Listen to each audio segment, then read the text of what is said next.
But you don't know this virus. It's new, it's different. It mutates and goes in different directions with a different strain of itself. So whether I'm present or absent, the Executive Council of the Nation of Islam must call our scientists. Come and let's sit down. Our virologists, our epidemiologists, those of us who know the science. We cannot let them bring anything to us that we don't dissect.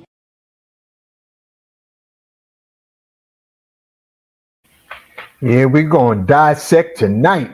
Talk about a pandemic. We got a pandemic. Yup. Y'all forgot about the real pandemics. Come on. Come on now. Yeah, we're going to dissect tonight, and we're going to go into everybody's household. So y'all go get your peoples. Go get them. That's right. Well, right. Okay, well, we're gonna start it off, Brother Loud. Let's because the hostess is not currently with us right now. So I know that it's gonna be very hard to fill her shoes, Brother Loud, but I'm pretty sure that you can do it for us. we're gonna step up to the plate, but she'll be joining us there, family. So we're gonna give our sister Michelle some love as she comes on. Well, I'm gonna have to, Brother Lyle. I'm gonna have to come off because now my camera is not working. So I'll be right back, beloved. All right, Brother Tony. Tony will be right back after this commercial message, family. Hey, look, family. Tonight, you notice the language we just used, family. You really need to go get your peoples for this show that we're having on tonight, in this topic, in this timely event. So when we say go get your peoples, we really mean tonight. Go get your peoples. You're going to find out you got more peoples than you realize.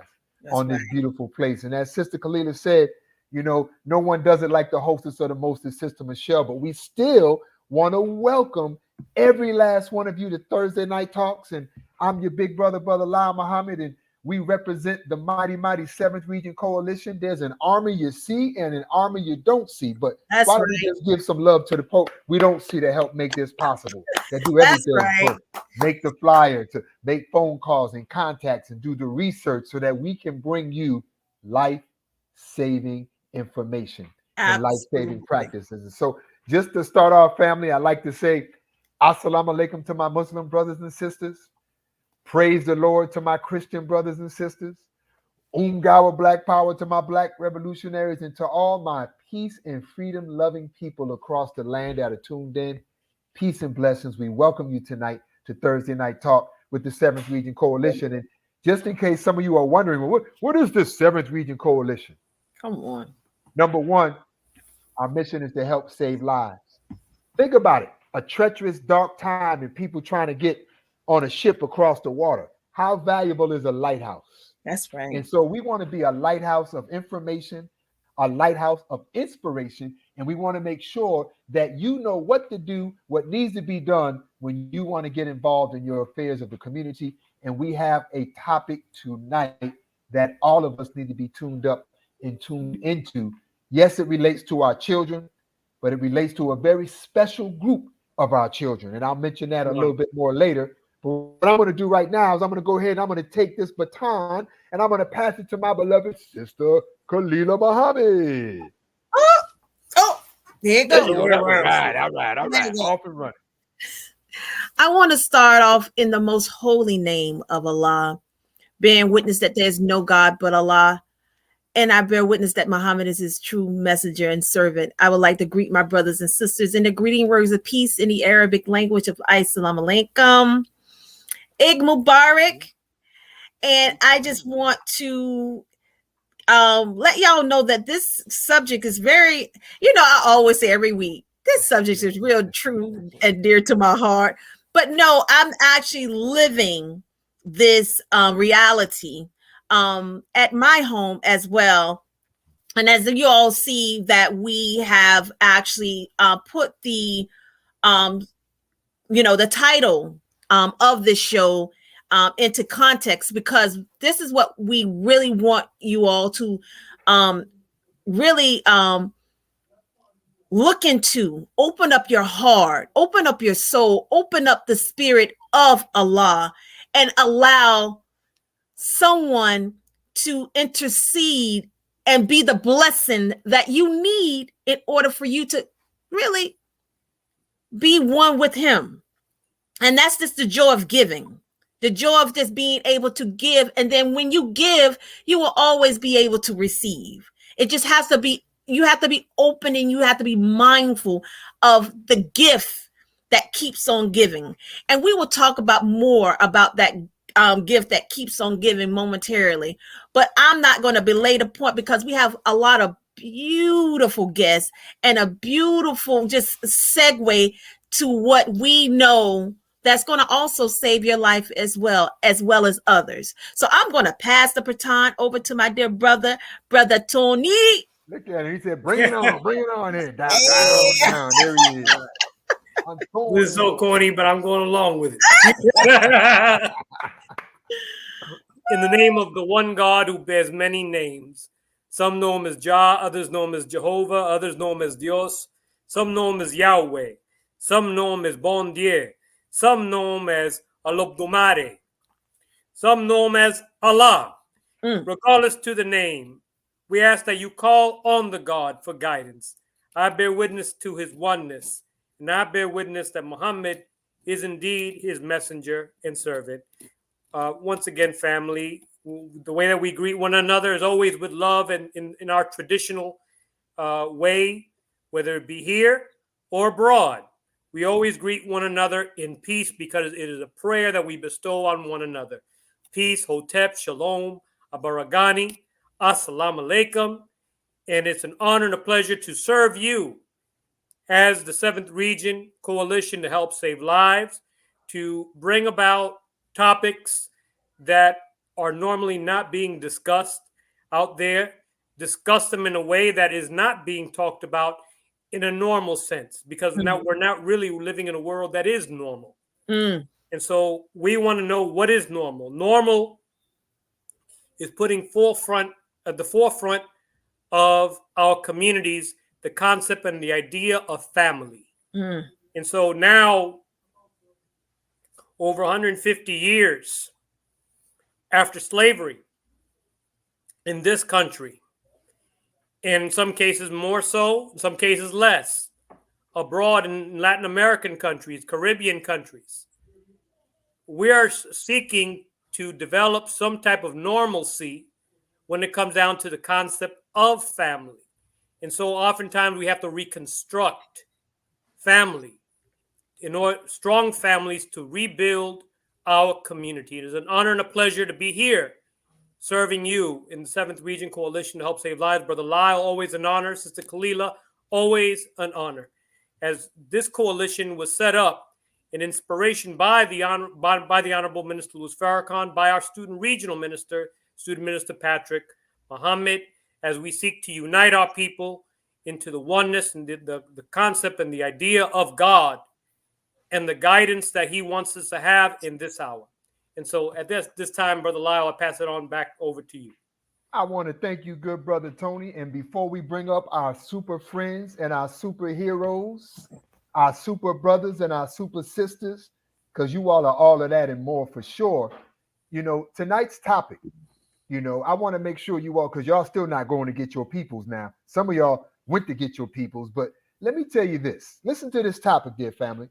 The title: The State of Black Children in the Foster Care System. The state of Black children in the foster care system. And those of you who are familiar with our programming, there's always an aim and an objective. And this really falls under the Ministry of Health and Human Services. And that's responsible for the health and well-being of not only the members of our great, great nation and family, but physically, mentally, emotionally, and spiritually, as individuals, we're responsible for all the children in our communities. And so with that being said, yes, we are responsible, but I want to bring you some people who have taken that responsibility to a complete level. But before we bring them up, I just want to take you on a visual experience, dear family. I want you to imagine the following things. I want you to imagine that you're birthed into this world. And as you're birthed into this world, for whatever reason, your mother and your father were not able to care for you, where would you be? Mm. Who would care for you? Would it be other family members Mm. that would take on the role and responsibility to care for you? What if there were no other family members ready, able, or capable to care for you?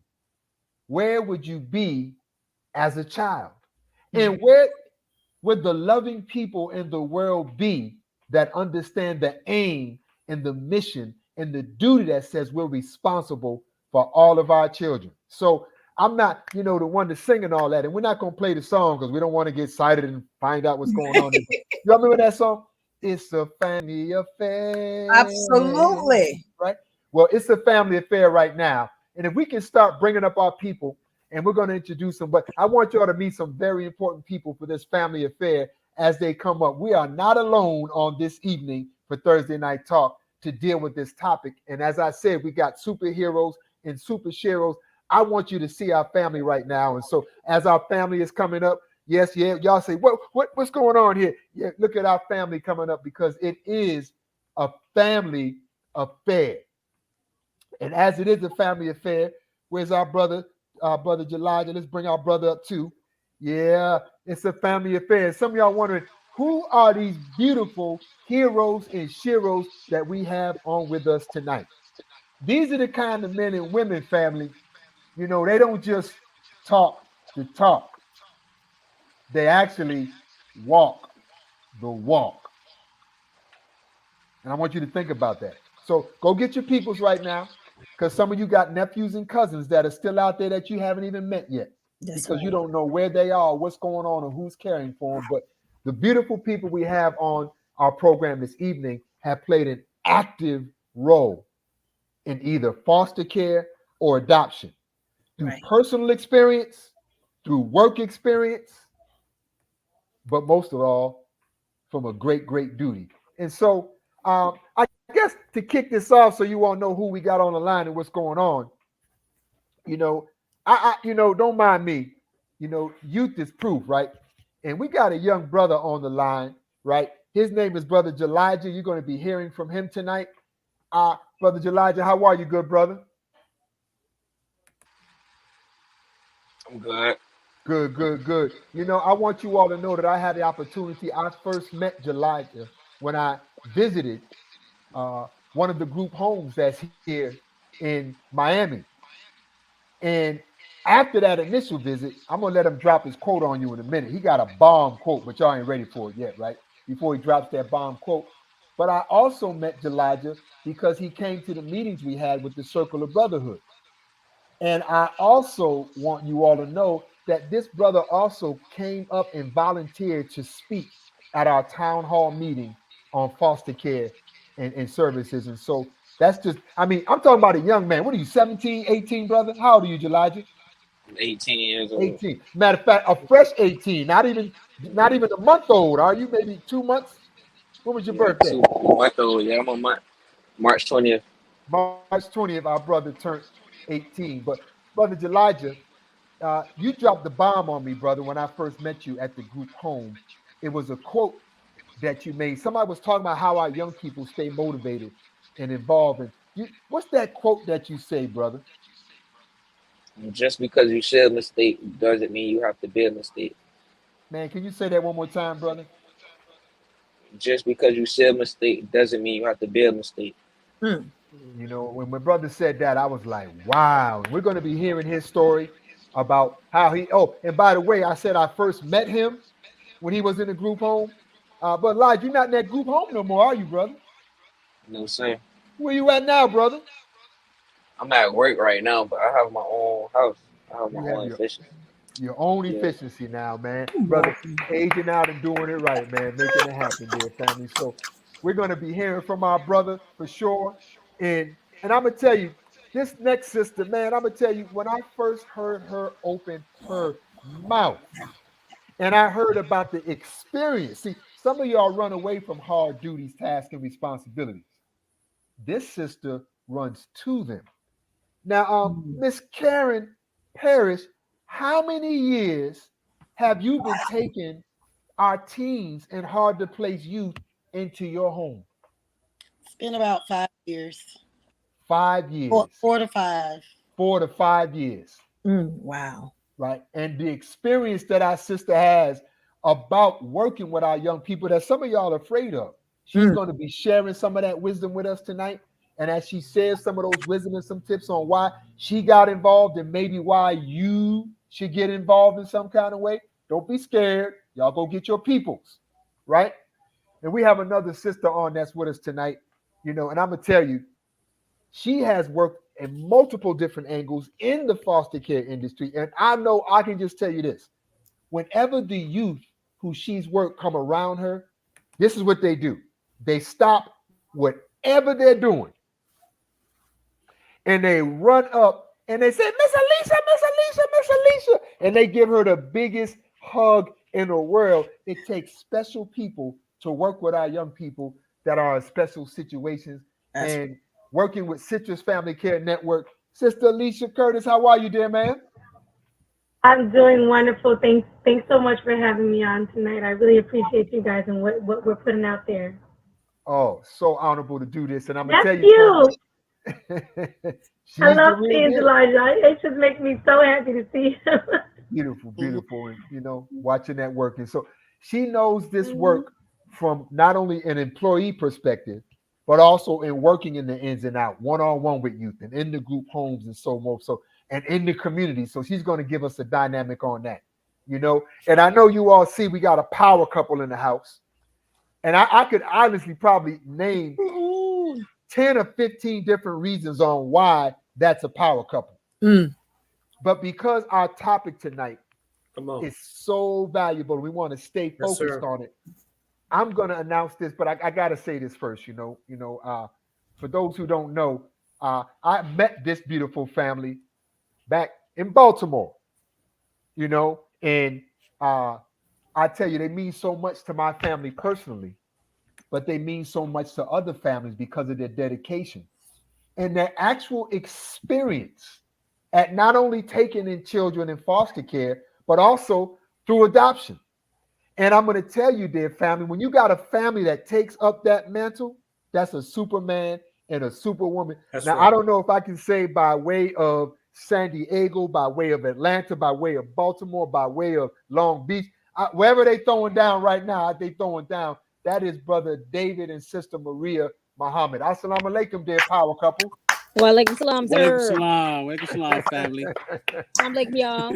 And so, with this on the line, dear family, and these brothers and sisters you have right here, please listen to their heart. Please listen to their wisdom and what they have to share with us in terms of information or inspiration, And, what I think is important to do first, a lot of people hear about foster care and they hear about adoption. And some of us have personal stories. You heard Sister Kalila say she's living this experience. But a lot of times, how they say the squeaky wheel gets the oil? Come on. And so I'm going to shut down in a minute. And the last thing that I want to do before opening this up is I just want to read into the record. I want to read into the record some facts. Because, a lot of people don't realize what's really going on until we hear what we will call the actual facts. Now, the facts I'm about to read right now, this is just locally dealing with Miami-Dade County, but I want you to think about the areas that you live in because these statistics, they broaden and they deal with national. And so I just want to read them into the record. Now, these are statistics from January of this year. Right now, we have 1,072 children in out-of-home care ages 0 to 17. 27% are teenagers. 289 between the ages of 13 and 17. 52% of those are Black or identify as African American compared to about 20% of the general population. And as you're reading these numbers, you can probably do some research on your numbers locally in your area as well. 40% will experience homelessness by the age of 19. 25% will be involved with the criminal justice system within 2 years of aging out of foster care. And only 3% will go on to earn a college degree. That's 3 to 10 times less than the national average. So there definitely is a need for the community to lift up our young people and to get involved in this mighty work, because we have too many young people that are falling through the cracks. And if you all don't mind, you know, can we start with our brother Elijah? And brother Elijah, whatever you choose to tell us, brother, about your life and your story and how you got in the system and where you are now, dear brother, we want to give you the floor.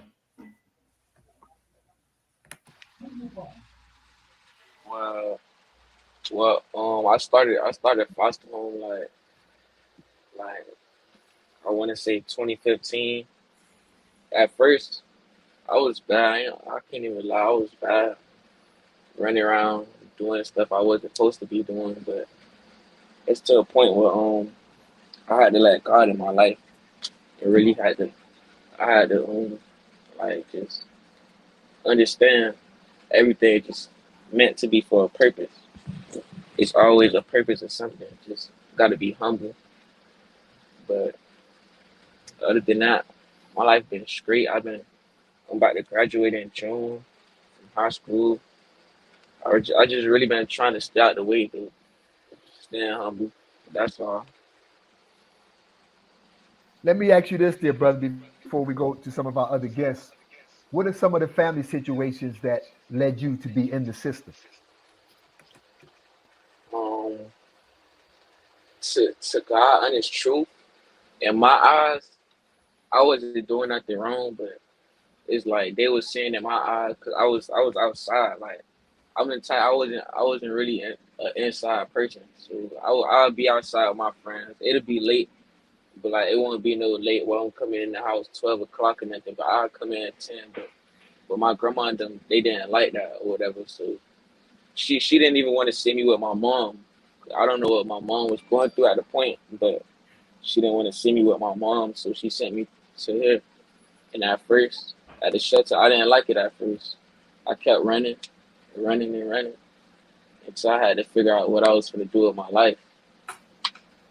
And then it just hit me that I had to just focus and just let life take me where I need to go. Thank you so much, brother, for being so strong and honest. But we can't hear you, Brother Lyle. You're muted. Thank you. Sister Lisa, I was asking you, is this a common story what you're hearing from Elijah? What are some of the stories and things you see on a daily basis in your work of where our young people are? Well, yeah, it's a very common story. We have a lot of, in our areas where we grow up. I grew up in Opalaka, so I know growing up and going to the schools here in Opalaka, we have a lot of grandmas raising the kids, right? Grandma stepping in because mom is working two jobs or mom is somewhere out with, and attending to the kids. So grandma step in, and then it comes where grandma's doing all the work and grandma gets tired. She's not having enough help. The kids need that stability. They need that consistency. And not that they're doing anything wrong. It's a lot for an elderly person to handle when they have multiple kids coming in and out of the home. Um, and so, yeah, it's a very common thing. And Elijah, thank you so much for being transparent with us and being able to talk about that, because some of our kids won't even say, like, no, and I'm just so proud of him for him to say, well, I was hanging out till 10 o'clock. Or a lot of our boys and our girls won't admit to their wrongs or their actions. They're just mad at the system. And like he said, when he first came in the system, he was wrong because he didn't want to be there. And I mean, as an adult ourselves, can you imagine we went through trauma or we're not with our mom because she's having either financial disparities or on drugs or there's something else going on, a domestic violence situation. So now I have to move in with grandma. Grandma's not really paying attention. I'm here, I'm there. The neighborhood is and it's definitely the community has it. The school I go to is having issues. There's gangs at my school. They want me to choose a gang. I'm not really trying to do that. Now I get put in the foster care system. Now I'm in a group home where other kids come in with their trauma that's added. So it's, it's I'm just very proud of him and just proud of the teams who are aging now, who are taking advantage of the system and doing what they need to do. Like he has his own place, he has a job, he got his 60 license.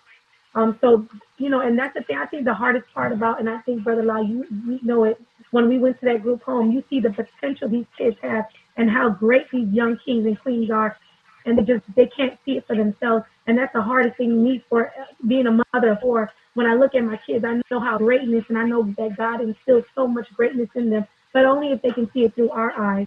And so I pray that every time we go to campus, every time we leave, that they see how beautiful and wonderful they really are.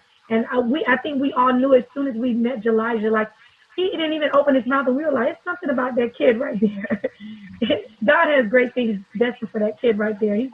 They always say, there's sky's the limit, but there's footprints on the moon, and he's definitely going to place. And I'm just glad he's believing in him, so he found that before it was too late. Brother Law, you can hear me? Yes, sir. Yeah. Oh, it's another quote. I've been hanging on to. I've been listening to for a long while too. It goes. You see how people in the zoo they keep lions in the cage, like baby wise. They grow lions up from baby wise and they keep them in the cage. But why do you keep the cage locked? Come on. Because they know that lion gonna get out and that lion want to explore the world. It's something to it than just staying in the cage. But otherwise, that lion, he goes out and he does what he has to do. And you feel me? Like his family find him. He makes sure everything right in his life where he's situated. Turning that pain into purpose, brother. Hear you loud and clear. That's right. Let me ask Karen this, because the hardest population for people to step up to and take into their home are teenagers, and particularly young black boys as well too. Why do you step to that population, Miss Karen? The purpose of me stepping to that population because we need to educate our young black Americans. We have to let them know that it's not just a dream, but it can come true. It can be reality.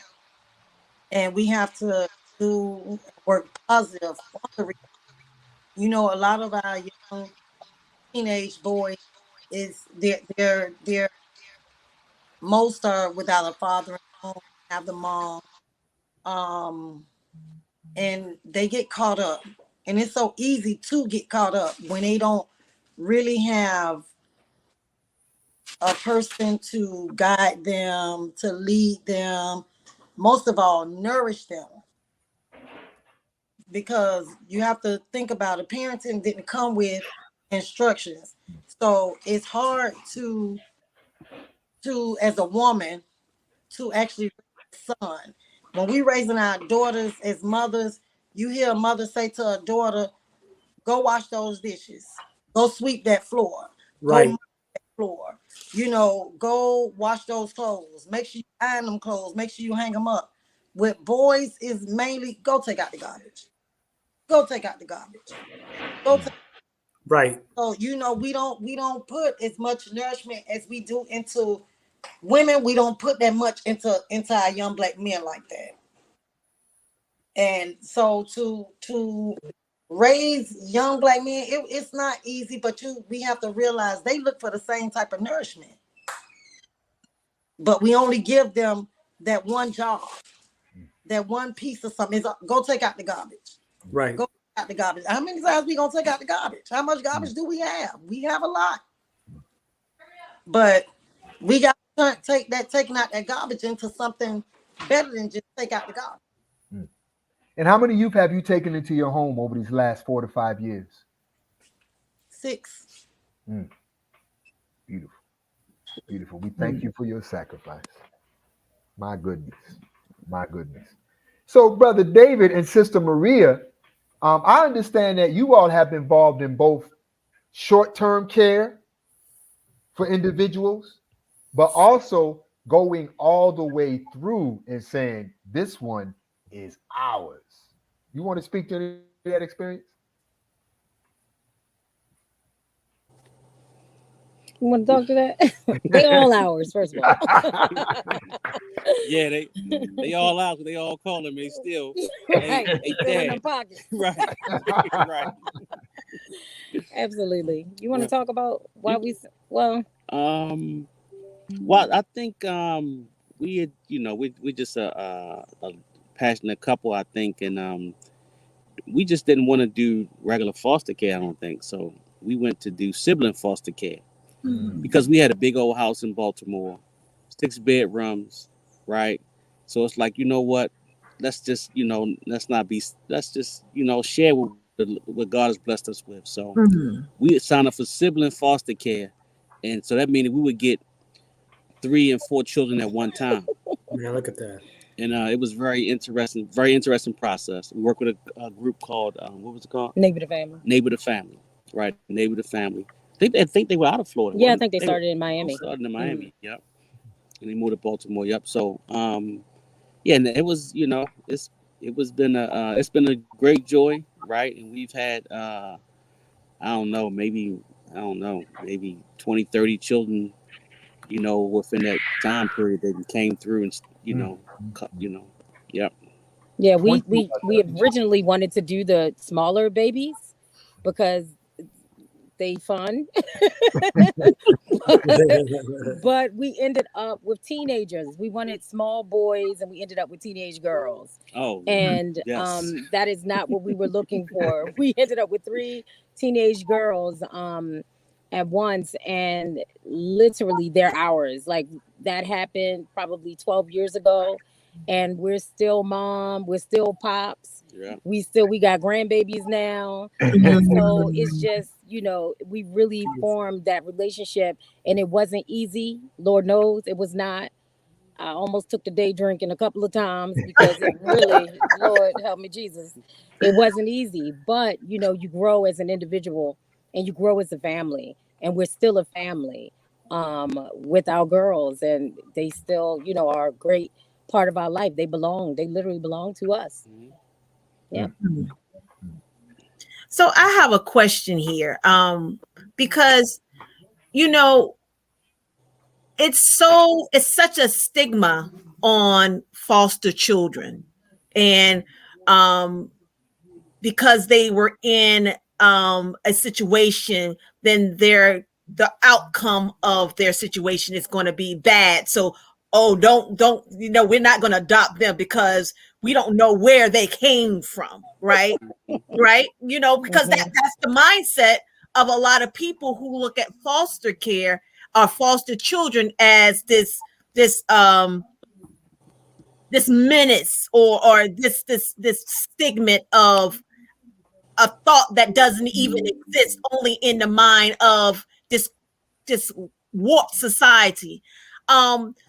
Miss Alicia, can you touch on that in regards to how, like, I know you profound on it before in regards to the love and the caring and the knowledge and the respect that they have for adults, and why we should look into being open, like Sister Maria and Sister David, to open our homes. That's Brother David did, just so you know. David, I'm sorry, Brother David, Sister Maria, Brother David, and open our homes, if we have homes, for those individual children. Mm-hmm.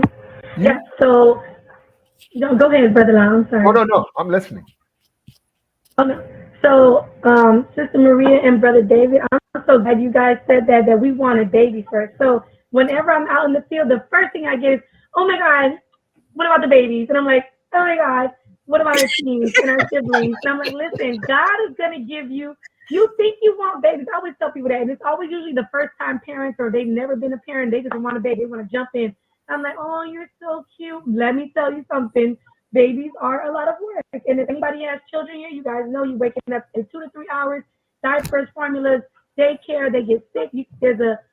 Listen, my teenagers, I always say, God is going to give you what you want and not what you Listen, what you need and not what you want. That's Our right. Come on, teenagers that's right. are the bomb. They are amazing. They are. They're, how do they say in the house? Oh, Miss, I'm gonna sauce them when they come. And when they say I'm gonna sauce them, that means like they'll know volunteers are coming, and they're like, so these people they want to foster us, and I'm like, they might want to foster. I want you guys on your best behavior, and they're like, man, I'm a and they're yearning for that. Let me tell you guys who are listening. These kids are yearning for someone to be consistent with them, someone they can come home and say, "I had a long day at school," and someone who can relate to them of why they had a long day at school. And I'm talking about this, and I'm talking about why they had a long day at work and why they felt that they were mistreated at work. That they can relate to them. So you know, our kids when they come into this system, of course, every child, and you'll see it like it happens all the time. When I remember being at one of our group homes, we had two siblings that came in, two brothers. One was 14 and the other one was 7. And unfortunately, we didn't have room for both of them. And that's one thing we work very hard at is keeping siblings together. Because it's already trauma that's being taken away from their home. Either their home is not in great condition, there's abuse and violence going on. They still want to be their family. They'll still cry out for their mom who caused the trauma because that's all they know. So when they come to us and, you know, they're these kids are so, like the older siblings, you'll notice right away, they're the parents. Oh, I have to say my brother. I remember at the group homes, we also had a boy, he was 16, 4 younger siblings. This boy would wake up at 4:30 in the morning to make sure the staff, if they needed any help, he can help them before he went to school at 6:30 in the morning. And he would get them up, he would get their clothes ironed, he would make sure they had snacks, make sure they brushed their teeth. And we would tell him, baby, it's okay, we're here to help you now. He's like, yes, I understand, but they're my baby brothers and sisters, and I got to look out for them. And we would do it together with him. He would show us the ropes. So these kids, they have so much love in them and so much, they're just yearning for someone to say, hey, you know what? I got you. Come on. Pack your bags. Come on. I got you. That's literally what they're waiting for. They want to in their home every day. They don't want to, you know, and just imagine a kid, you tell your story why you came in the care. The case workers, your pediatrician, your school counselor, the foster staff, you done just story for so many times. After a while, you just start to begin to make up your own story because you figure, who's going to listen to me? Who's going to know the truth? So I can make up whatever I want to make, and these people, they're going to take care of me until they finish with me. And that's what a lot of them feel like. So for me, and when I meet our teenagers, they kind of stand off to the side, and I'm always in it. I'm always in their face. And they're like, Miss Alicia, you're so annoying. And I'm like, oh, well, I'm going to be in it. And I get in the face, and after a while, about that, when I see them and they see me, go to running, and we give each other a hug. We ask each other how they're doing because that's what they want. They all seem tough on the outside, but they're so loving. Like Elijah, when we first met, he just looked at us like, okay, why are these people here in my home? Like, what are y'all doing here? And I went up to him, I was like, hey, and I'm giving him a hug, and he's like, okay, lady, I don't know who you is, but you need to calm down. You're a little friendly. But after a while, we'll come, look, and he's smiling because he knows he'll keep hugging. He'll wait for us to come, and that's all they want, love, attention. They want to know, they want someone to say, hey, how was your day? And genuinely mean, how's that day?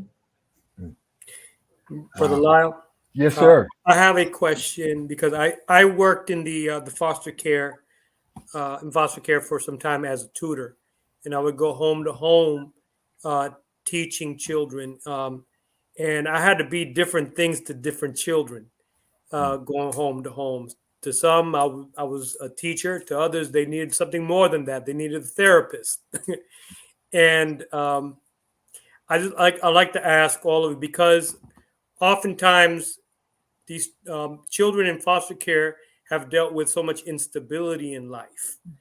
How important and what is your experience about the importance of really intervening educationally in the lives of children that are in foster care? I'm asking that question across the board. You know, And if you Karen, could give some on that question, yeah, that you asked, if Miss Karen, Yes. you got a routine that kind of speaks to what Brother Tony just said, that you actually go through when you take the young people in the house, how you orient them, and how you get involved in those things. Yes, because we have to remember our kids come in and they don't have trust. Mm. You Come have to on. remember they have no trust. Because if the only person or people they knew deceived them, you got to be able to build some type of trust. Got to be able to build some type of, where they can come to you and they can talk to you, because you have to remember, like sometimes they say, oh, some kids have issues and some don't. No, all of them have issues. That's Mm. right. Remember, they've been taken from a place that they know to put in not just one place that they don't know, but they've been to several places that they don't know. Wow. Right. I can't even imagine going to, it's different if they meet a friend and they start a friendship and they start hanging out and it's, oh, mom, can I spend the night at Sarah's house? Or, mom, can I go spend the night over Johnny's house? Or can me and Johnny go out this weekend? Remember, they met them as a friend. That was something that they did on their own. They opened up to that. But for someone to call me up and ask, okay, are you taking in a child or some siblings? Because I do siblings as well. I didn't want to do individual children, because knowing that they were coming from a place where they were broken, I just felt that them being together, that it was something that they can, have each other with. Because you got to remember, they coming from somewhere and they don't know where they going. Mm.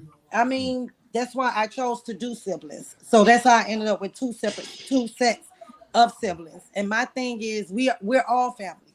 It didn't matter to me what nationality they was, what color they was, where they came from. We're all family. We eat the same, we breathe the same, we sleep the same. We all have issues. Yours is just different from mine. Mine are different from yours. And I've always told my children, you may think I'm helping you, but in the reality, you're helping me. Because Mm. I need a Come on. little therapy too. And y'all helping me. Oh, don't think I'm just here helping you. I'm waking up seeing y'all, you putting a smile on my face. Waking Right. up Right. seeing you on Christmas and you opening your gifts and you so through back and you saying, oh, thank you. It's making me happy Mm. because you happy. You Mm. know, like I say, the first thing is when these children come in, it's building trust. They come in, they have so many trust issues. They don't know when they're gonna eat again. They don't know what you gonna do to them. You a stranger. They Right. choose to come and meet you and be your friend. So it's hard. So it's building trust, holding conversations, what you like to do. And I always told my kids, especially when they came, because I seen that they had issues where they would sneak food and stuff. I always told them, listen, let me tell you, you don't have to sneak anything around here, whatever you want to ask for. As a matter of fact, if I was told that they were coming to remove you from here, knowing they played checkers with you anyway, I would pack you a whole bag of food and Right. send it with you, because I don't want you to figure like you got to think and look for your next meal. Mm. That's something that's hard to do. I mean, that's something, if you got to trust as a child, to trust somebody to feed you, like you're in a real bad position. Mm. I mean, position. So, first thing I spoke with my kids about coming in is, you know, I don't know you, you don't know me, but allow me this time to get to know you and allow me to let you trust me. Mm. Because I knew the biggest thing was trust. And Mm. once those children start to allow you allow you to trust them and them to trust you, you'll have a bond. Just like you say, Miss Alicia, they come, they love you because they know they can trust you. Mm. Amen. Amen, Miss Karen. That's Miss Karen. Let me tell you that I love exactly what you said. I ran a teen girl home for for 4 years in a group home with our teen girls. Our teen girls, nobody wanted to work with them because they defiant and they this and that or whatever. And whenever I would have my girls come in, after they would drop the CPS or whoever would bring them in, caseworker would drop them off, I would have all my girls come out and I would tell them all the same thing. This is who I am. This is what you should expect from me. And this is what I expect. We all respect each other here. If you ever have any, you come to me. And if you come lacking on anything, you talk to me, woman to woman, and talk to me, and let's figure out where what I need to improve on. And I hope the same for you. If there's something you're lacking on, let's talk about it. Say, I'm not a mind reader. I don't know you, and you don't know me. But I would love to get to know you and your story if you only let. And from then on, I never. Thank you, Jesus. I never had any issues. I didn't have runaways or anything. But it's trust, like you said, and it's like you said, their own family had them in this situation. Why would they trust you? So Yeah, I've like always said that to people, I trust you. You and got to that's why people. let me Yeah. ask you a question. Can I bring one of my boys on for a minute? Yeah, Yes, ma'am. Yes, absolutely. ma'am. Yes, of course. Come here, Bob. Come here, because I told Only you, on Thursday Night Talk with the Seventh Weekend and Coalition, you you get in live like this. Go get the rest of your peoples, and we're gonna yeah, give you but you information interrupted too me, on and I told you I what was. you can do. Come here. You know, and why he's coming in here. This Look is at that Robert. smile on that Oh, young bye. man's face. This is Robert. I'm gonna tell Hey, you, Robert. this was.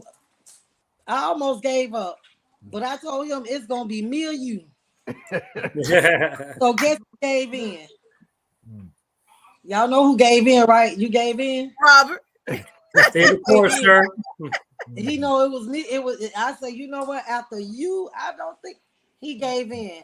When I got Robert, Robert came in. The principal at the school ain't want Robert at the school. I say, Lord have mercy, ma'am. He got this. I mean, it was, and to actually tell you, I met Robert. I went to what it was, open house. Yeah, okay. I went to open house one night with my other kids that I had, and Robert come bothering us, and he steady calling my boy name, and he just run around here. I say, listen, excuse me, but we here for open night. Like, where are you supposed to be? And the parent he was with started calling Robert. But the lady, she couldn't handle him. Next thing you know, a few weeks passed by. I got a phone call, and they say, well, are you interested in two boys? They two siblings. So I said, okay, I'll take them. Guess who it was? Robert. Robert went from making F's. You remember that? Come on. F's everywhere. If I show y'all a report card from when he first got in middle school, when he first came to me, and the one he had now, I asked him who hacked the computer. I asked him who hacked the computer, but he know I give him a lot of love. I give him a lot of corrective criticism. I let him know, when you're doing something, you have to put it all the way through. And he was crying one day, and he told me, Auntie, you just want me to be the perfect child. I say, no, I don't, because there's no one that's perfect. But I want you to be better than what you are. Because you can do it. That's right. I get into this and, raising children and caring for children to fail you, because if you fail, I feel like I failed you. Now, if I help you, I will let them know, you know what, this one that I can't help. But What kind of grades you get now, Brother Robert? What kind of grades you get now? A's and B's. All right, Man, Robert. That's right. I'm not one A and B one. I said, well, no, I got to call these people because somebody done did something to the computer. What do you think was the difference, Robert? What made it difference, brother? She was always on me. My. And if you don't mind me asking, That's love, brother. Yeah, I wonder how many different homes these brothers have been to where they haven't received that. Just the two that we had here right now. That's just a blessing. I know Alicia wanted to say something. They want to get Brother Dave and Sister Maria back in the conversation. Yes. No, I just want to say, Robert, I'm so proud of you. And look at how Miss Karen sitting there smiling. He's when I tell y'all, he's made me so happy. He's made me so happy because I could remember. Remember, you told me you was crying in the dining room. You say I'm always. I want you to be perfect. He felt like I say no. I'm on you because I know you have potential. I know you could do it. I don't Yes. want you to be perfect. To be better. I want you to think about Yes. where our brother would be without a sister like our beloved super friend. Right. That's right. Mighty, mighty Right. work. So, Brother David, Sister Maria, there are probably families out Oh, there right sorry. now, Right. right? There are probably families out there right now that are being like, I would do this, but, or I Mm. thought about it, but what do you say to those we're talking about right now, to those who can, and you Right. can do something, but Right. may be doubtful? What do you say to them? Mm.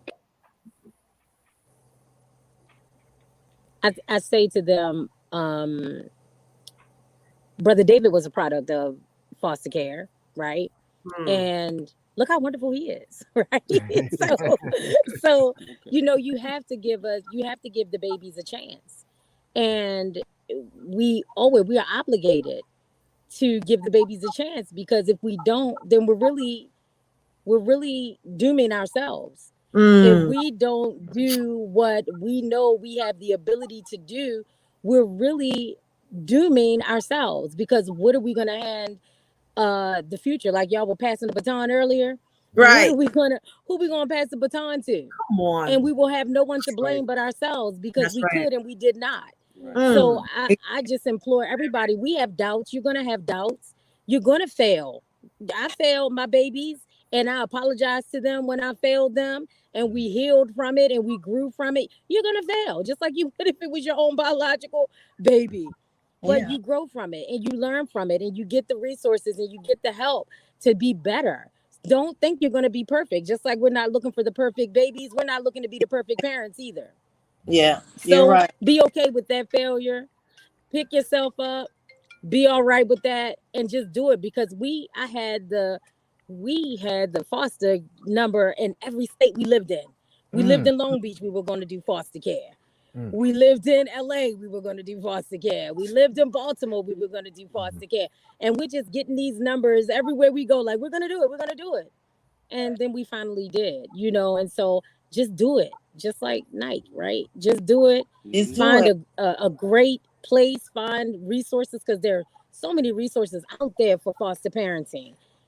I just want Find to tell it. a story because Brother Tony asked about education Oh, too. So, sorry. Yes, so sir. Brother Tony, we had our two girls, right? Came, and one of them, she was really behind in school, right? She was like 17 and she had dropped out in the 8th grade, right? But so Sister Maria is educated by nature, so we wanted to, really try to help her. And I'm telling you, Sister Maria, man, she went the extra mile. She went all over the city trying to find the right program for her. Right. Now, check this out now. This program, Brother Lau, she had to get up at 6 o'clock in the morning, Hmm. catch the bus all the way over to like Dundalk Mm. to go to the school to be able to finish school and graduate. Man, it was, and she did it Wow. every morning. She got up and went, and I was like, man, she really wanted to really go to school and graduate properly, right? But as we have to go the extra mile for them and show them, no, you can do it, right? And then we had, And she did it in 2 years. yep, she did it in And two she Wow. years, did it in right, two right, years. We yep, found a program where she was able to get out of there. And we always tell her, you can do that. You can do anything, that's girl. right, that's You right. already proved to yourself that you can do the impossible, because they had given up on her. They was just like, she just need to go get a GED. And she wasn't capable of doing that at that time. She didn't have the discipline to just go get a GED, and she needed support. Right. And so we were able to find that program. It was a pilot program. It was just starting. And she was able to do that, go to prom, have the whole high school experience. Yeah. Wow. All of our babies That's need awesome. that extra mile. All of our babies Yeah. deserve that extra mile. And we had Oh, little baby, Lord. we had another little boy, Yeah. right? I don't want to say his name, but brother, he was a piece of work. Right. He was a piece of work, right? Right. I mean, Maria had to go to school. Had to go to school and sit in the class with him Every day. every day. Wow. I mean, that's but we did it, right? We did it, and it. I mean, he turned out to be a He was great child. he was already a great child. Right. He just needed that That was that attention Support, love. the extra and that support. Extra extra That boost. support. love. He was a wonderful baby. That's He right. just had trauma. Do Unresolved you mean to trauma tell and me no resources. Yep. we got thousands and tens of thousands of children who need what you all are talking about and who are Right. not getting it? Elijah, let me ask you this, and let's just keep it real. When you were in the system, you said since 2015, were they looking to get you into a permanent home? And what kind of disappointments did you go through? And how did that make you feel? Well, Brother Lau, I went through two disappointments, but it wasn't like I got to the point where I understood that it wasn't my fault though. It wasn't really my fault. But the first foster home I went to, it was good though. It was good, but like I don't know what was wrong with the parent. Like the honest God truth, like I can't make this. I don't know what was wrong with the parent, but she used to let us catch the train and everything. So one day I left the bike. She bought me a bike, but I left the bike and I locked it up at the train thing. And like man, the other kid went. So like it's like both of us in the house, and he got a brother too. So we went and left on the train, and when we came back, somebody took my tire and my seat. So when we came back to the house, I'm telling the lady like somebody took my tire and my seat, but in her eyes, she thought I stole it, and so she kicked me out for that. Like she was telling the kids, and then she was telling the kids, "Oh yeah, I think he stole it or whatever," and the kids was coming back to me telling me that. So then it was to a point where her husband came up to me and was like, "Well, you could leave if you on that like something like it was just like blasphemy. It was just blasphemy. That's all it was. So the next one I went to, I had in my picture. I mean, I had in my mind that I was just gonna go to school because the next one I went to, they was like it was a good house. Like they lived in the gated community. Everything. It just ain't work out. I don't know what happened. It just ain't work out. And then I just thought to myself, I don't need a family. Like God forbid, but I thought to myself, I ain't need a family. I just had to do stuff on my own. Hmm. Wow. We can't hear you, Brother Lyle. Brother Lau, He you're said, on can mute. you There you go. imagine? Yeah, can you imagine the thought of our children walking around Thinking like that. thinking and Right. believing that they do not need a family? Hmm. Brother Lau, I was on the streets for a year, Brother Lau. Like with my brother. Like my brother was like 22. Really on the streets with him for like a year. With his baby moms like switching house to house. No parent, like none of my mom calling me to ask me am I okay. Nothing. I'm 15, like 16. I like a whole year running the streets, bad, just running the streets. And then it just came to a point where I just told them, I just called the shelter thing and had to figure out like what I really wanted to do with my life. And that's what I figured out that I wanted to do. So I called the shelter and told them to take me in. Look at this super silver. Hey, Sister Alicia, let me ask you this because I know there got to be some people inspired by what they're hearing. And they may think that there's this overwhelming process that they got to get involved with. Or if I'm listening right now and I'd be like, you know what? I might be in for some short-term care. I might be in for some long-term care. But what are the steps that people listening need to take? So, first of all, you already took step number one, and that's this informational session right now with all these wonderful people on here sharing their story, opening your heart. Already, a little bit that you open your heart means that you are on the right path. And so, people like you who are tuning in, who are listening, who are not about talking any action, this is what I need you to do. I need you to write this number down. I'm going to say it nice and slow. But yo no quiero ningún problema con nadie. I don't want no problems with nobody not understanding. Our number is 1-855-786-5437. Okay? I'm going to say this number again, 1-855-76-KIDS or 5437. You call us up, and the process right now is easy. We actually have Zoom classes that we have every 2 months going on, ongoing trainings every 2 months. It's via Zoom as of right now. Your fingerprints, of course, will come in, background screening. First, you will begin with a pre-screen with us. We'll ask you a couple of questions, then send you, once you're on that link, you put in all your information. We'll call you up to figure an appointment. That's where we come in, we meet you, because it's all about the energy too. Because we have like for jobs, let's say, you have all these people that apply for I can't put my finger about you.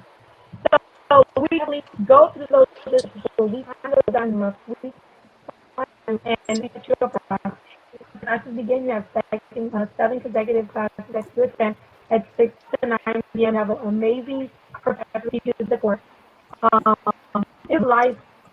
We sugarcoat nothing because at the end of the day, not only are you changing the life of a child, but your life is going to change as well. And for those people that are listening, oh, I only want babies. Then you'll call me 3 months later saying, so what about those teens you were talking about? Because I heard it a little bit more easier. They just got a mouth on them, but I think I can work to the mouth. So this is something that you need to call us on. And definitely, you can follow us on Instagram on Citrus SCN or Citrus Family Network. Follow us, like us, share our information. Right now, if it's not the time for you, don't think it's a dead end. You always share our information. God puts us in place for a reason. You came upon this video for a reason. You joined this live for a reason. You're not at the end of the road. You can share information. If you are a part of any organization or church or membership or anything that connect with people or network, call me up. You can even ask for me, Alicia Curtis. I can give you my personal number. It's 786-697-5369. I'm waiting for you. Don't worry, I'm not like Sally Mae. I'm not going to call you for that. Because it's definitely got to be something you want from the heart, not something that, oh, I don't know. It's definitely something you got to do from the heart because I'm not depending on you. Just play your call.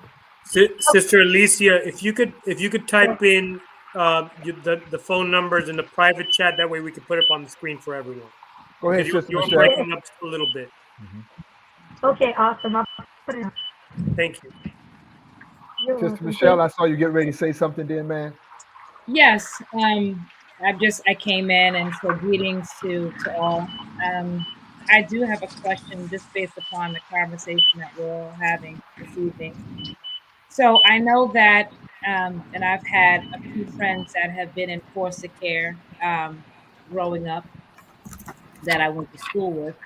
And the difference between what I'm hearing and somewhat of some of their experiences a little different. Some were in group homes, where they were with multiple children, and that experience was very harsh. Then there's situations where a friend of mine, the mom took in like eight, children in her home, and then that's how they all came together, and it was a different experience. But I think from someone who does not have foster kids, and maybe you could talk to this in the audience. I know you've talked about the experience of having them in your homes or creating the environment to have a few children in your home. Talk about the difference, because group homes and facilities, that may not monitor the children. There's some things that go on in these facilities that really impact them when they're coming out or maybe going into someone's home. And so it's a ball of trauma, mess. There's things that happen to them in those locations that really take them down a really bad road.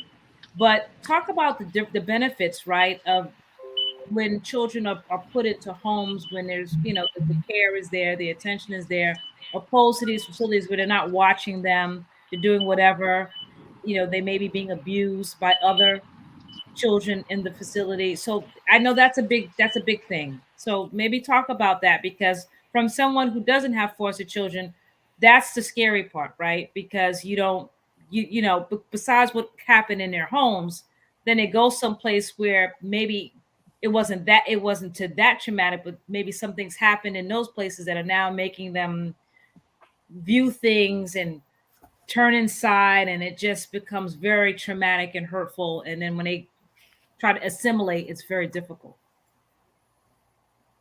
Anyone can take the question, by the way. I would No, say, and I'm glad you.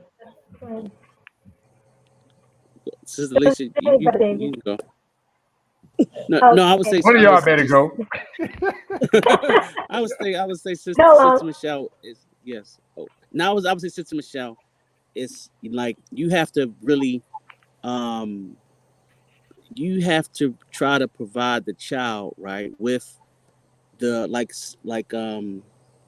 you have to really provide the child with a sense of comfort knowing that they are safe with you, right? And sometimes it takes time to get to that level with the child, right? Because like you just said, children have experienced different things. I know when I was in the foster care, I was very very young. I was very young, and the parents, the family's biological daughter, didn't like me. Man, she would put my head under the couch, sit on my head on the pillow. I mean, it was crazy stuff, right? And one time she did something really crazy. I had to go to the hospital. My mother, she was locked up at the time. She had to come to the hospital and see me and everything. But the when you're dealing with children that have already been through the system already, right? They have already experienced loss, right? Even if they lost their parents or they lost, their connection to their family. So you really gotta build the trust with them, let them know, listen, this is a safe place, you're safe with us. And it may not be, it could take months, weeks, but you just have to just keep assuring them and keep assisting them with trauma, like therapy, all of the services that come along with foster care, right? Utilize those services too. And I have to add to that you have to make your word bond. The biggest way to break trust is not doing what you say you're going to do. So when Sister Alicia talked about setting expectations, don't set unrealistic expectations that you cannot follow through because Right. they have already been disappointed. And the worst thing you can do is disappoint them again. And that will break whatever trust that Right. you thought you built, it will be gone in a second. So I think it's very important. And that's for anybody. The biggest way to break trust is not to keep your word, right? And so, but definitely with children who have had gone through the pattern of being constantly disappointed. Say what you're going to do what you say you're going to do, make your word bond, and over time, they'll come to trust you. But if you don't, forget about it. We have a question in the chat, Right. and this is coming from Tyler. What happens to the kids that age out if they have no place to go still? So our biggest thing with our teams right now is, you know, for years with the 5 years that I was doing this, all of our kids are tough, right? Oh, I can't wait to leave here and miss. Oh, you don't understand when I get my own place, this and that, and when they hit 17, we set them up. We start teaching them the skills at 15, 16. When it gets closer to their day of aging out, they'll act out with us. They, or not act out. They're just snappy. They're talking back. They're feeling themselves. They feel like, oh, um, I'm gonna get my own place. I don't, and it's because when it comes to the day of aging out, then they're emotional mess. They're crying. They don't want to leave because then they realize, okay, now I'm out of foster care and I'm going into transitional youth, right? That's what we have is transitional youth services. Let me say that from the beginning. So we have transitional youth services. So when they ain't out of foster care, they have that. Like Elijah went up with a place. He was able to get his own little place. He got his job. He's about to graduate high school. So our goal is to save them from the streets, right? From the beginning, we are trying to save them from the streets. So we teach them all the benefits this program does come with. You'll get your own place. You get assistance for all sides. Transitional services has all these benefits. That's only if they take advantage of it. And that's the hardest thing is because once they hit 18, they're like, you know what? I don't even want to build. I don't want to deal with foster care. I don't want to deal with the system anymore. I just want to go. So a lot of our kids will end up trying to go back to family or grandma, and they end up coming back to us. And thank God, we have this program, I believe, until the age of 26, if I'm correct. And it helps them. It keeps continuously guides them. And they also can go to school. They'll receive a stipend every month. So they have a lot of help. it's just like us, like we were saying, we see these kids with all this potential, and it's, am I going to take advantage of what has been given to me? So believe me, we try to keep them off the streets and keep them out of harm and out of the way. We have a whole plan set up for them, and thank God, like our Elijah, our sweet Elijah here took advantage of that, and he will continue to climb that ladder of success, and he will get that degree, he will get that diploma, he will get that certificate, and he's just going to keep going and going. Yes, Auntie is ma'am. happy I know about you, I am. boy. He said, That's right. I am. I know that's right, Elijah. Like, Yeah. Alicia, I just want to add what I've noticed since I've had the opportunity to interact Yes. with the group homes in particular and our children who are aging out is that the ones who take advantage of services are the ones who have not been crushed by the idea or concept Right. that I've been in foster care all this time, and now I'm coming to a realization that I'll never have a family. And that's what drives for a lot of people who don't know. We read some of those statistics earlier. A lot of our young people who are aging out that don't have the foster care system, they end up in the penal system. They end up in the penal system in overwhelming numbers. Brother Lyle, there's a Let me follow-up say this. question. Oh, I'm sorry. I'm sorry. There's a follow-up question to the last question, Sister Alicia. Sister Tyler asked the question: are those resources available if the children end up with a record? Yes. So no matter the record, no matter their runaway sheet, their rap sheet, they get those benefits without a doubt. And some of them know this because they're like, I'm messing, but I know y'all got my back like chiropractic, like they always say. And I'm like, y'all get on my nerves. I'm like, They that say doesn't give what you the now? right They to say messing up. you got my They back say, I like know you got my chiropractic. That's back what they say like now. chiropractic. That's so funny. But there's no matter their record, their rap sheet, they still receive all of those benefits. Okay. And they all receive a case manager who keeps in contact and makes phone calls, who is popping up, who's being that annoying Alicia, that auntie, like Elijah says, who's gonna pop up, who's gonna ask questions, who's gonna text you randomly because we love what I just want to say too, guys. I absolutely love my job. I know a lot of people say, no, I love what I do. I really and I'm so impressed for what he's done for me and my family too, and my children. Let me just say for the people who are listening, your children will become humbled by this experience because they take my kids sometimes on when we have things and they'll see the kids are and they look at them and say, but mommy, I don't understand why their mom and dad are not helping them or what's happening. And I said, we all come from different backgrounds. We all, at my age, we all still deal with trauma that has occurred that we're still dealing with. So for the people that are on here, or for the people in my past who have told me, Alicia, I don't want to deal with those kids. They have enough problems, and I'm trying to live my best life. Listen, these kids are all of our problems because they're going to be the ones taking care of us. They're going to be either on a nurse at that hospital, a teacher teaching our children, and we're not going to love them. Then who's going to do it? It starts with us. You understand? It's That's us right. who makes that first impression. That makes that start. Was that a hand, Brother David? Were you raising a hand? No, I was also saying that also as the foster parents, right? We got to look at it, like we also have to try our best to prepare the children, right, for going into adulthood or going on their own also, right? So just like Sister Karen was saying about asking the boys to take out the trash, right? So a part of preparing them is making sure that they understand, right? Okay, you know how to balance a bank book. Do you know how to gas and electric costs money? So Right. we got to prepare the children that's with us, or we definitely try to we try to do that to make sure that it was going to be a smooth transition for them.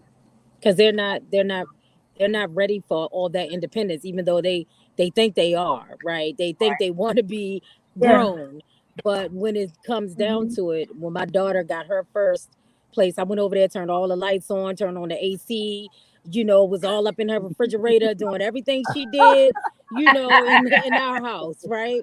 And she like, who keep these lights on? Oh no, sister, we turning these lights on. because she had to see the reality that now you are having to take care of these things yourself. And it was overwhelming. And it was very overwhelming for both of my girls. It was very overwhelming to have to go out and as grown as they wanted to be. Even now, they're like, when we get to come back, like it's very overwhelming to be out there and having to take care of yourself and your children when you really were just getting comfortable with somebody finally taking care of you and giving you all the things that you needed. So we definitely want to make sure that they transition to that independence and that they're ready. Because my girls could have stayed with me forever, they knew that. Just because, but you have to be able, of course, to follow the rules if you're going to stay here. But you want to make sure that they're ready and that they're not too overwhelmed with that newfound independence. What I'd like to do, if I could, I'd like to I want to share something, and then I would like for each of our guests to take your commercial shot. And what I mean by your commercial shot, you may be the last and only person to talk to our brothers and sisters out there about why they need to get involved in foster care or adoption, whether it's long term, short term, what have you. And I want you to take that shot. But I want to say this before you do that. I do remember in 1995, at the bequest of the Million Man March to get involved in the lives of our children, that more than 10,000 Black children, 10,000 after the Million Man March, were adopted. I just want you to think about that for a minute, because people felt called. And I want to remind us of a spiritual note that is very, very important. I believe there's a scripture in the book of Malachi. In the scripture in the book of Malachi, it says that the fathers, right, would turn their hearts back to the children, because what have the children done? They turned their hearts away from the Father. Our families and our homes are broken. This is a reality that we must deal with, family. And all of us can do something. You might not be able to adopt, but can you mentor? Can you work with a group home?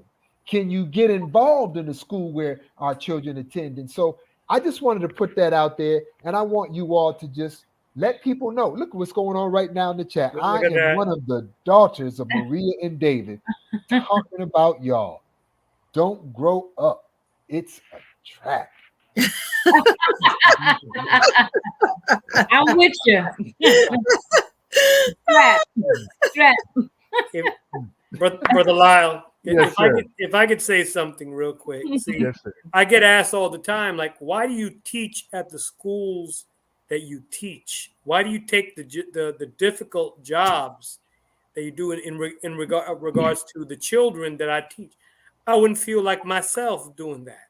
I mean, if I went to some school and there wasn't a challenge, I'm up for the challenge. And see, that may not be for everybody, but these are the warriors right here that take on the mantle of responsibility to transform lives. And that's what we do when we do what we do, whether it be in education or foster care. All of you that are here right now, Sister Alicia, Brother David, Sister Maria, you are a great blessing from Almighty God.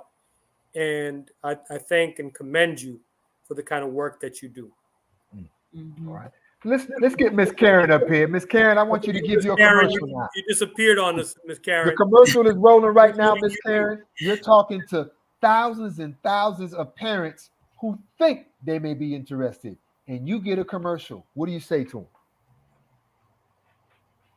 Up, you're on mute. You're on mute. Let me get track. You have to unmute yourself. Come off mute, Miss Karen. I'm sorry about that. There you go. Say, open your heart along with your home, but not the palm of your hand. Oh, wait, something happened to my headphone. Who does that a lot, I missed what you just said. What you just said? To open up your heart and the door to your home, but not the palm of your hand.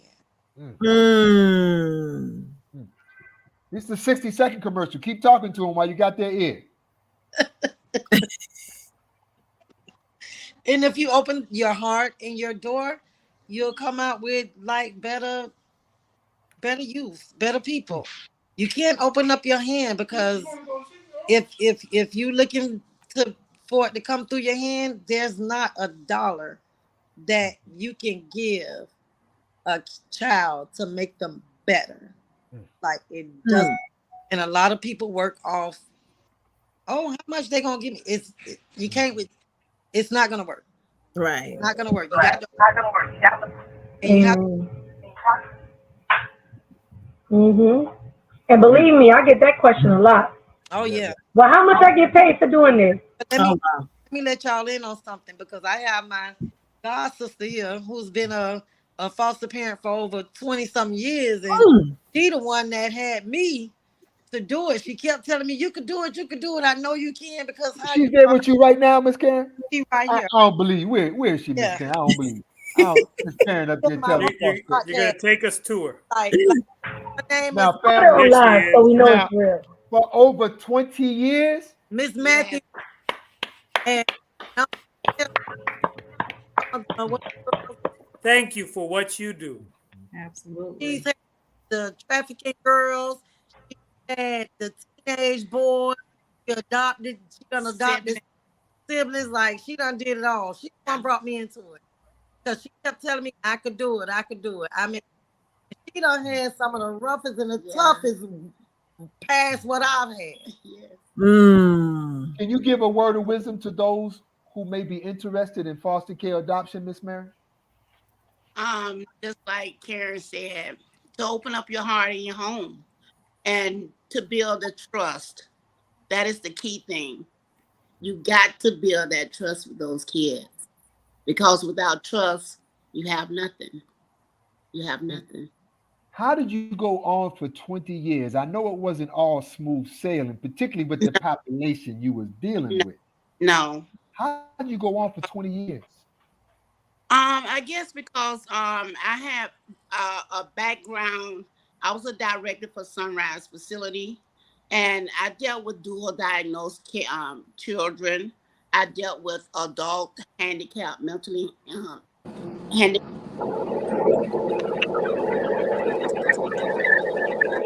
Diagnosed clients. I've dealt with it, and I just know how to deal with kids, how to deal with people, because I put myself in their shoes. You know, you have to put yourself in their shoes because they came from, but we know where they're with us. Wow, that's so beautiful. Wow, Brother David, Sister Maria, what's your commercial? My brother-in-law, I'm like this. The children make up 20% of the population with 100% of the future. Whoa. So if we want a better future, we gotta take care of our Wait, Brother children. Dave. Not everyone do that. What you just say, brother? Well, I say my motto you know what we is say, children, Brother Lyle, in poetry children events? make up. That's right. Children make up I was gonna 20% say, of the population with rewind. 100% of the future. So I mean, but if we don't, Come on. and to care for our own future, we got to care for our children. That's so true. get involved. Please Come get on. involved. Yes. Love that. Yes. Sister Alicia, what's your commercial? You here right now, what you waiting on? Give me a call. Don't be about talk, let's be about action at this point. All right. You're here for a reason. Spread this word. We need you to stop what you're doing. You can call me right now and I'm going to answer that phone because we are waiting on you. These kids mean the world to us. These are our future. These are our babies. And it starts with us. If it ain't nobody's going to do it, it's going to be us to do it. That means you that's listening right now. Tell a friend to tell a friend. Spread the gospel. And Miss Alicia, what about presentations to groups like churches and mosques and organizations? Yes, I'm more than my team is amazing. Our supervisor Joanne Pierre and Nadine Rose, they are amazing. We have so many contacts and connections everywhere. We are just a phone call away. If you would like us to go to your congregation or any services that you are having, a Tupperware party, I don't even know if they call it that. I just told my age with that. But if you are having something, a gathering, a barbecue, a get together, I want to be in it like Bennett and I win it. So you call us up. We have presentations where we can do a Zoom with you guys If you, we just did one with the Title One schools, and it was amazing. We had over 58 participants. We did it in English and Creole because our babies are from all these beautiful nationalities and cultures, and we want to make sure we're getting the word out there, whether it's in English, Spanish. We are there to inform and to educate the community on the dire need of foster family right now. So thank you so much. Give us a call. You can look us up on the web. You actually can hit a link and have a live chat with us. So give us a call. Beautiful commercial. Wow, team. What do you think about this subject here, team? Any closing thoughts, questions, or comments? Brother Lyle, we do have Elijah that tried to join us. Maybe we could try to bring him back on. He was having some reception issues. Okay. Yeah, I'm back on here. Yeah, he's back. Yeah, there he is. That's what, Elijah. Now you, brother Elijah, you get to do a commercial right now. You're talking to right now thousands of parents who can foster or adopt children. Convince them, brother. You got a commercial. Go. Well, to convince them, the number one rule is to stay consistent with that child, because you never know what they could be having suicidal thoughts. You never know how they could be feeling inside their mind. It only take like a second for you to just check up on them and see how they doing or how they day going, because you never know how they day could have went in school, or you never know what one of their friends could have got injured or something, and that could have put stress on them, and they come home with just maybe mixed emotion parents who don't love them or something. It's just a lot to it. Like, the main purpose though is just to stay consistent with that child though. Beautiful, brother. Beautiful. We appreciate your consistency. Sister Kalina, who just joined you? That's a new co-host. This is my baby. This is my little Legend. His name is Legend. We have had Legend for a year. Yeah, Legend. They go, Auntie Michelle. Say, hey, Auntie. Hey, you not shy. We know you not shy. You ain't Legend. shy. High five. Look, high five. High five. Get Uncle Tony high five. High five. All right, fist bump. Look at that beautiful smile. Yeah, and we've had him. It's been about a year, and we started off with guardianship because I wanted to give the parent the opportunity to say, "Hey, I made a mistake. I want the baby back. I'm now settled. I'm now, on my feet." So where they can watch that first, bump, that first bruise, that first walk, that first, crush, all of those things. So I was like, I'm always team mom. I'm always team parent, because I don't want it to be where paperwork separates the child from the parent. So the first thing I started off with is just an actual commitment. Hey, you not on your feet right now? It's okay. Let's do a 5-year contract. All right? You got 5 years to get this beautiful boy back in a home that is secure, that he can be well fed, well taught, well cultivated. And if that don't work, we're gonna try another 5 years. But we're gonna do this together. Because you came in and you brought this child in the world. I didn't, but I'm here to help you. And by any means necessary, we're gonna make this happen together. And that's one thing about this. It takes a village. It don't take this one individual. It take this Sister Alicia and Sister Maria and Brother David and Brother Karen. Sister Karen. Sister Karen. I'm talking about Sister Karen. It takes all of us just to pour in our hearts to say, hey, our children, it's not their fault that they're in the system. It's not their fault that, parents didn't have the choice, because sometimes you have situations where the parents was raped, and then out of rape, they said, I don't want to get an abortion, I want to keep the child. So these things happen, and we have to really be mindful of just the condition of the mindset. And Legend, oh my God.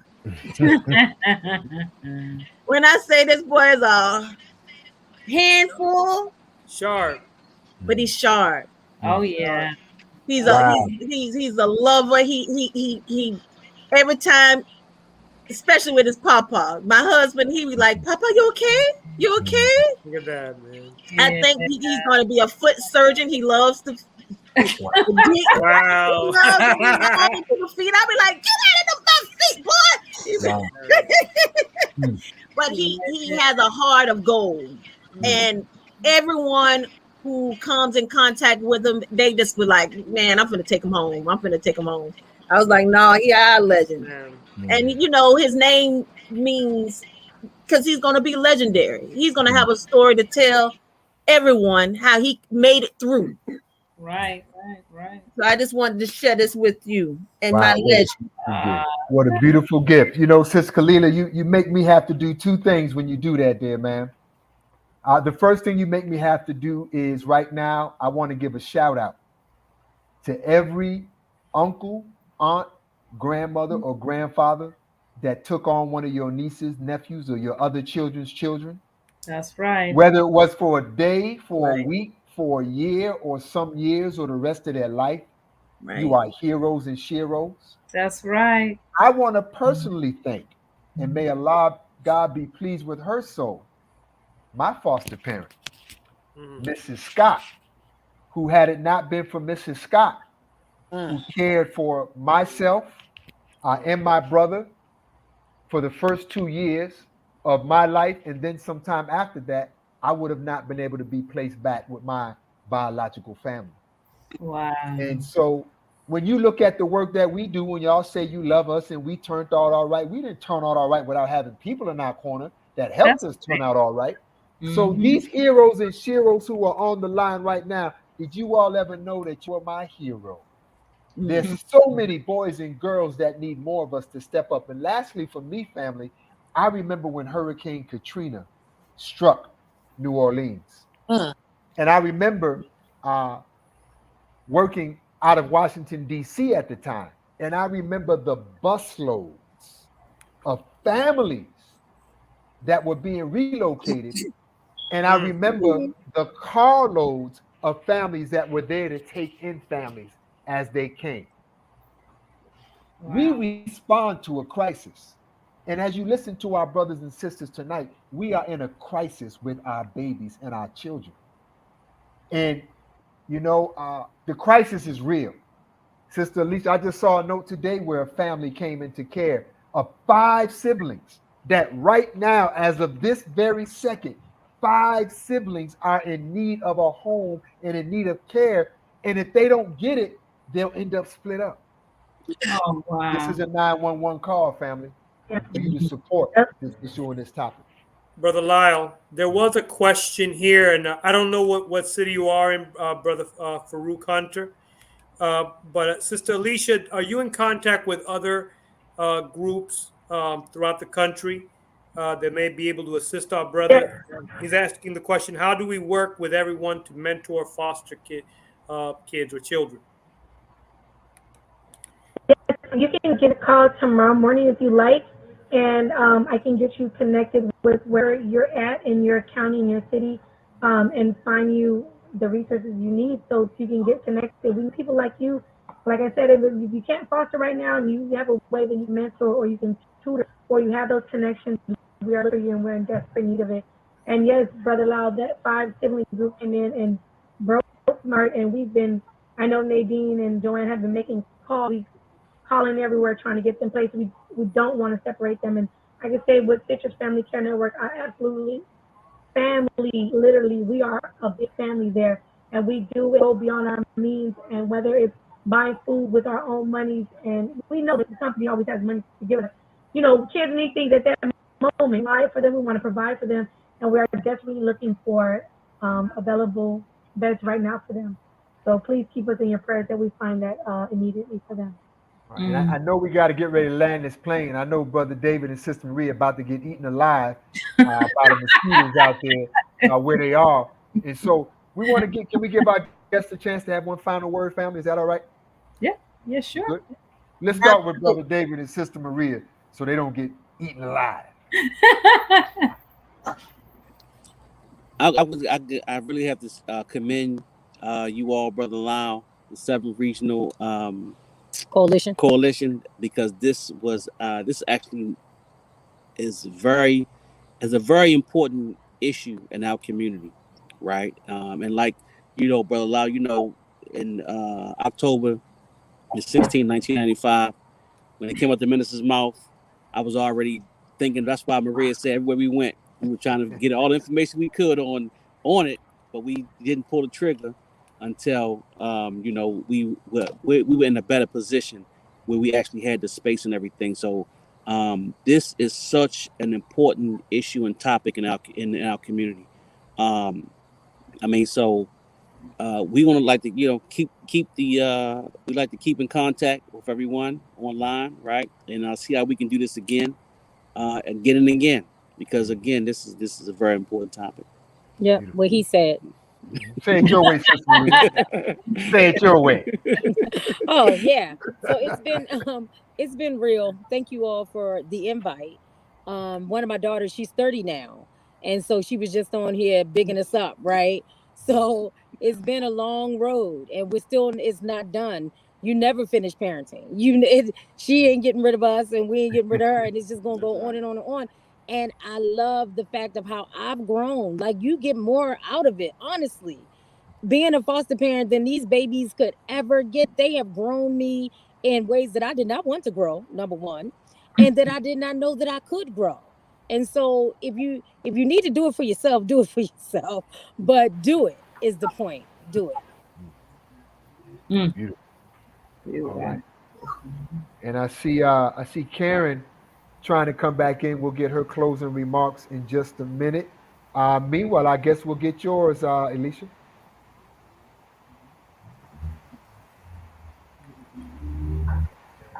I'm sorry. Did you say something? My thing keeps going out and losing. Yeah, your closing remarks. The last thing you want to say to folks. Thank you so much for tuning in and listening in. And I hope that what you're hearing from us tonight just doesn't go in one ear and out the other, that you step up and do what God is calling you to do. Wow. And although we all said and shared our experiences, touches your heart, and to want to do more and to spread the awareness and the need for more families to step up. Thank you all. Wow. Good night. All right. And we may have lost some of our other folks, so I'm gonna turn it back into the hands of the hostess of the mostest. I don't know how she wants to take us out, but let's give all of our guests. And I saw somebody put in the chat, Mother's Day, Foster Parents Day, whatever. Man, we love you all. We love you all for your sacrifice and your example. Wonderful job, Brother Lau and team. I think that, and I apologize, I had came in a little bit. I had some things going on, but I thoroughly enjoyed the conversation. We're so grateful that you came on. You shared a lot, and I commend you all, and we commend you all. I just will say this in very short. I have one of my BFFs from college who just decided to do some fostering. She's in Arizona, and she took on that task, and it's not easy, but one of the things that I can say from this show is that when I first went into college, I experienced big brother big sister, and took on a child in college, and just in that short amount of time, it did touch me, before I had children. So you are absolutely right, it changes a lot. So with that being said, the audience, please support. So, I mean, you're absolutely right. And I always said, if I ever got to a point where I couldn't have children anymore, that I would consider either adoption or fostering. So So it is something that, in maybe in the future, that it's something that I may consider. Once my situation changes a bit, but listen, I raised 3 boys, and they were not easy. But you, just like any child, whether they're foster or your own children, they're work. And I tell anybody, if you're gonna have a child, just know that's work. Ain't no just putting pretty bows in or making them look real cute. It's a lot of work. Right. So whether they're coming from another home or in your own home, you have to be consistent and you have to be dedicated and you have to be all in.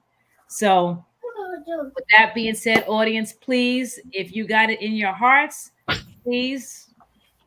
Alicia has given her information. Give her a call up. Thank you, Brother David and Sister Maria, for coming on and sharing the stories. And again, we thank you. And audience, please like and share. This is a wonderful, wonderful program. Let And us share this program. That's right. Everybody you know. That's the least you can do. Share. And Brother Lau, you know what I always tell them? Just stroll down the page because you'll find something. Just take a little stroll down Facebook page and you'll find or YouTube, either one, right? Facebook, YouTube. We are on IG, but either one, right? So, but again, I don't want to belay Brother Lau, but I just want to thank everyone. I am your Sister Michelle, still your moderator for this evening. And as my shirt says, peace. And just thank you all. So, Brother Lau, I will hand the baton over back to you. You will take us out, or do your rounds, and then we'll take us out, and then that'll be it. Again, thank you, everyone. Love you all. Is Legend raising his hand? He wanted to say something. I think so. Legend, just saying. Right. Oh, Legend. I see someone put in our chat. Is there a way to donate? Yes, very. Yes. Sister Lisa, you want to speak to that? So you can definitely. Thank you so much, Tyler Wright, for that. You can go on our website. We have different ways of donating. We are always in need of everything. So imagine if you have children or work with children. Children always need something: a backpack, a uniform, school clothes, regular clothes, t-shirts, bottoms, tops, socks, underwear, personal hygiene products. Every kid that comes into care, we always that come into a group home, we give them a duff bag with at least 2 pairs of pajamas. We have kids that come in that don't have anything, so we try to give them a duff bag, a nice bag with 2 sets of pajamas. We always need pajamas and tops and bottoms underneath. Clothes for daily use. We give them up sets of clothes until we take them shopping. Personal hygiene. They get a shower caddy with their own shampoo, conditioner, their own toothbrush, toothpaste. So there's unlimited ways to help and donate. So please just check our website out at www.citrusfcn.com. Citrus Family Care Network. You can Google it, and everything is there. Beautiful. Awesome. And thank you, Sissy Zebe. Sissy Zebe threw it right in the chat box. It in there, right? So now that means everybody has a calling to this. Everybody has something that they can do to help with this pandemic gone wild called not taking care of our own children. That's right. All of our children belong to all of us. And so, Sister Kalila, I guess the tree of the week must be what? Well, the tree of the week brought to you by the 7th Region Coalition is... Oh, that is our tree of the week.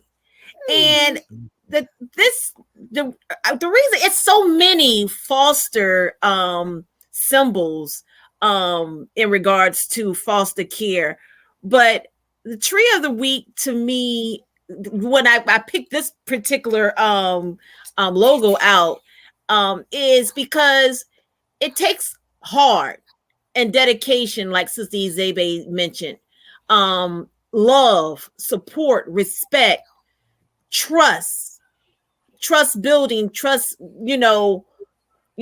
opening up your heart, and not only opening up your heart, just opening up a place where that probably you never even felt before. But when you see the children, it will open up. So I just thought that this would be the perfect symbol of just love, and 2 parents the children are in their heart. They're not outside of the heart. They're in the heart. and they're protecting, providing, and guiding them to the path of just pure perfection, close to it. So that's why, I think that we need to be rooted. The tree of the week is root yourself in just foster care. Wow. Okay. The tree of the week. Beautiful, beautiful. Okay. Well, I tell you, now that's a tree. That's a tree for you. Beautiful, beautiful. All right. Okay. Brother Tony, any closing words, brother? All I have to say, I'm going to quote Shirley Chisholm, and also I know Muhammad Ali said this. Service is the rent that we pay to live on planet Earth. And I encourage everyone that is doing something right by the youth, by our children, whether they're being foster care or they may be having some kind of issue, some kind of difficulty, to take the time to mentor and to help guide our youth onto the straight path. May Allah God bless you and continue doing the wonderful work that you do. Right. And somebody pull up that headline that Sister Tyler just placed in there, because guess what, family? It's May. And if you did not know it, May is National Foster Care Awareness Month. Welcome to Foster Care Awareness and what you and what all of us should be doing. So, I mean, we kind of really said it, our dear family. Did you want to add anybody, subtract anything else? Well, this is a wedding. Speak now, forever hold your peace. Here it comes. That being said, come on. I just want to remind you, family, we're not a crew, we're not a clique, we're not a gang. Here it comes. We do love you, and we do want to save lives, and we are the Siblings Coalition.